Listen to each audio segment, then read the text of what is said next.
Halo saudara semua, terima kasih sudah mengklik video ini. Jumpa lagi di YouTube channel saya, Saverius.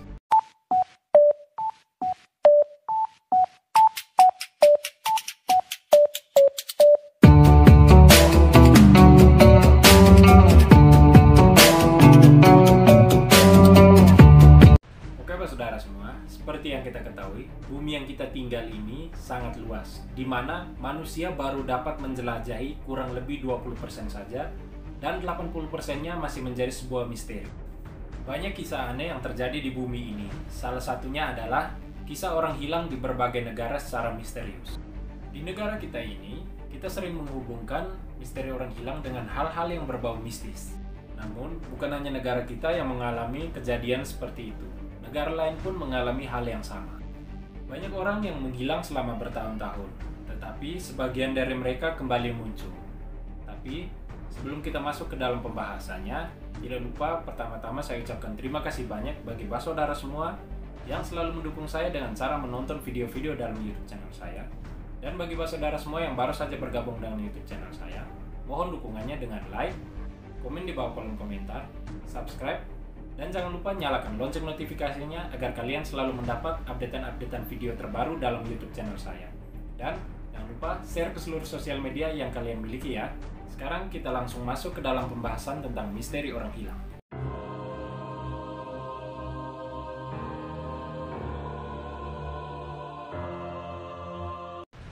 Kasus yang pertama dialami oleh seorang remaja berusia 14 tahun dari McKeesport, Amerika Serikat yang terjadi pada tahun 1996 yang bernama Tanya Katz. Pada awalnya, keluarga dari Tanya Katz mengira Tanya Katz kabur dari rumah.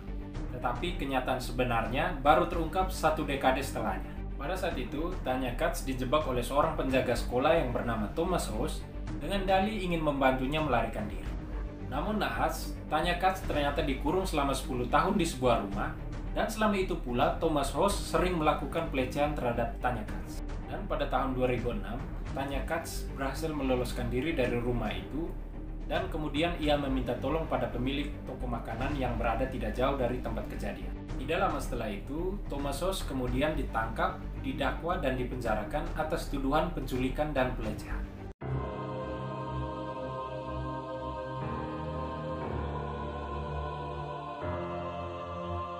Kasus orang hilang berikutnya dialami oleh seorang pria yang bernama Stephen Kubatsky pada tahun 1978 di sebuah danau Michigan, Amerika Serikat.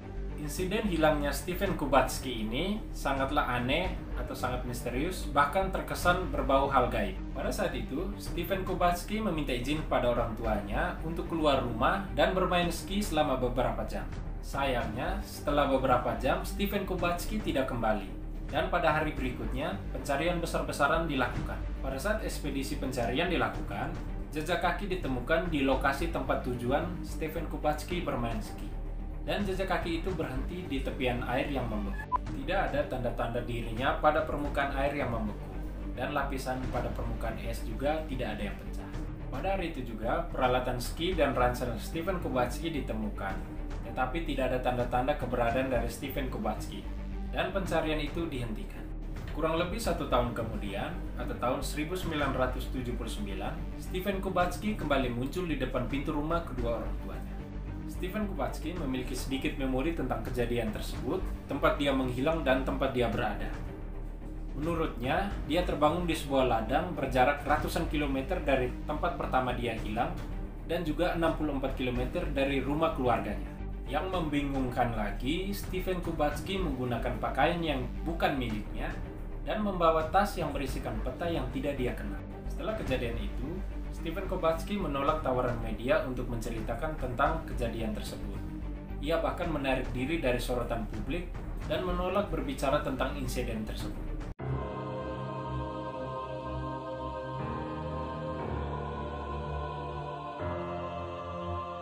Kasus orang hilang berikutnya dialami oleh seorang wanita bernama Linda Arteaga yang berusia 53 tahun yang terjadi pada tanggal 22 September tahun 2012. Pada hari itu, Linda Arteaga berangkat bersama saudaranya untuk bermain-main di daerah hutan dekat wilayah tempat tinggalnya. Namun setelah beberapa jam, saudara dari Linda Arteaga kembali ke rumah dan nampak kelihatan seperti hilang ingatan. Dia tidak menyadari apa yang telah terjadi. Linda Ortega kemudian hilang dan tidak dapat ditemukan lagi. Sebuah regu pencarian dibentuk untuk mencarinya. Linda Ortega akhirnya ditemukan di lokasi sepi di tengah hutan. Dia nampak kaget dengan apa yang terjadi dan apa yang telah membawanya ke dalam rimba. Linda Ortega menceritakan bahwa saudaranya sempat mengalami semacam cedera sehingga dia secara sukarela mencari bantuan. Kemudian dirinya berjalan melalui hutan dan dia menemukan pejalan kaki lain yang tampaknya tidak dapat mendengar dia ketika dia memanggil mereka. Yang membingungkan lagi, dia mengklaim telah melihat sosok bayangan aneh atau bayangan hitam yang memperhatikannya dari balik pepohonan dan semak-semak. Hal yang dia tahu selanjutnya adalah dia sudah berada di dalam hutan dan mendengar regu pencari memanggil-manggil namanya.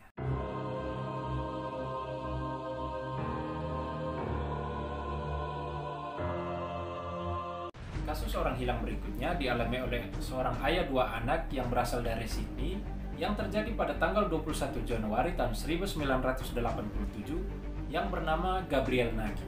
Gabriel Nagy menelpon istrinya untuk memberitahu bahwa dia akan pulang lebih awal pada hari itu. Namun naas, Gabriel Nagy hilang selama 23 tahun setelah panggilan telepon terakhir dengan istrinya. Sebagian besar orang atau sebagian besar masyarakat yakin bahwa Gabriel Nagy lari meninggalkan istrinya, atau bahkan ada hal aneh dan bahkan hal yang terburuk, yaitu ia telah meninggal. Namun pada tahun 2010, tepatnya sebelum Gabriel Nagy dinyatakan secara resmi meninggal, sebuah petunjuk tiba-tiba muncul berkat detektif Georgia Robinson. Kartu Medicare milik Gabriel Nagy dilacak dan mengarahkan Robinson untuk mengunjungi pemilik dan propertinya. Pria yang dimaksud itu bingung mengapa polisi ada di depan pintu rumahnya. Tetapi tidak butuh waktu yang lama untuk detektif Robinson menyadari bahwa pria yang dimaksud adalah orang yang hilang pada tanggal 21 Januari tahun 1987. Pria tersebut kelihatan jujur ketika dia mengklaim bahwa tidak ada ingatan tentang hidupnya dengan seorang istri dan dua orang anak. Namun dengan kesabaran dan menggunakan foto-foto keluarganya dari dokumen polisi, ingatan dari Gabriel Nagy kemudian perlahan-lahan mulai muncul. Menurut kesimpulan dari polisi, setelah melakukan panggilan terakhir dengan istrinya pada 23 tahun yang lalu, Gabriel Nagy diserang oleh seseorang atau mengalami kecelakaan. Karena menurut ceritanya, memori terakhir yang dia ingat adalah dia terbangun dengan luka parah dan mengalami cedera di kepalanya. Perlahan-lahan, memori masa lalu dari Gabriel Nagy kembali muncul. Ia kembali bersama dengan keluarganya yang terus bekerja untuk memulihkan ingatan-ingatan masa lalu.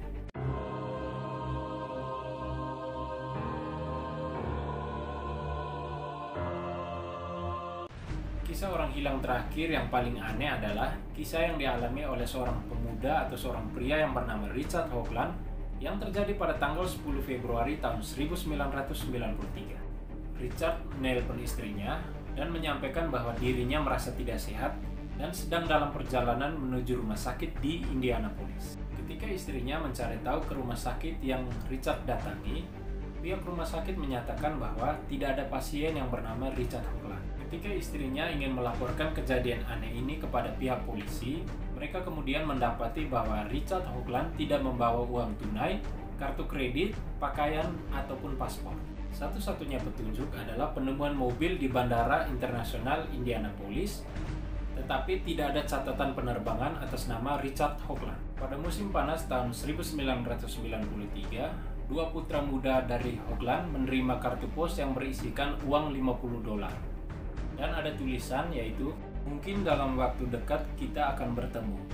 Aku bertaruh, aku bahkan tidak akan mengenalmu. Sudah begitu lama. Pikirkan ibumu, sampai jumpa, ayah." Setelah kejadian itu atau setelah dia mengirim kartu pos tersebut, tidak ada yang mendengar atau melihat tentang Richard Hoagland. Dan pada tahun 2003, secara resmi dan juga secara hukum, Richard Hoagland dinyatakan meninggal. Namun, pada tahun 2016 terungkap bahwa Richard Hoagland tidak hanya hidup dan sehat, tetapi dia juga membajak identitas bernama Terry Szymanski, seorang yang telah meninggal pada tahun 1991. Dia bahkan menikah kembali dan memiliki seorang anak pada saat dia tinggal di Florida.